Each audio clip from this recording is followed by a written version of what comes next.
La société te pousse à arrêter de fumer, mais si les gens arrêtaient de fumer, l'État perdrait littéralement des milliards. Aujourd'hui, épisode 2 de Taxes sur les taxes, le concept qui dénonce comment l'État te la met à l'envers en taxant plusieurs fois certains biens de consommation. Aujourd'hui, premier épisode sur les cigarettes.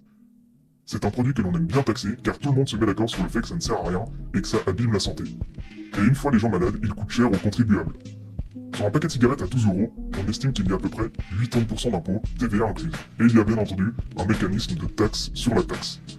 Le prix d'un paquet de cigarettes se décompose ainsi. Le fabricant, lui, il retire 2,50€ par paquet de cigarettes. Ensuite vient 7,50€ de droits d'assises d'impôts qui arrivent directement à l'État. Finalement, il ne faut pas oublier la TVA. Donc si on additionne la taxe et le prix du paquet, on arrive à 10€, on met 20% de TVA, on est au paquet à 12€. Mais ce qui est totalement aberrant là-dedans, c'est qu'on paye la TVA sur le prix du paquet qui est composé de la taxe et du prix réel de la cigarette. C'est donc une taxe sur la taxe. Je sais pas ce que tu en penses, mais ce mécanisme est totalement débile. Au bout d'une année, un fumeur qui consomme un paquet de cigarettes par jour va donner plus de 3500€ en taxes à l'État à lui tout seul. Le constat est donc assez paradoxal. La société te pousse à arrêter de fumer, mais si les gens arrêtaient de fumer, l'État perdrait littéralement des milliards. Il y a donc un conflit d'intérêts assez flagrant sur le sujet.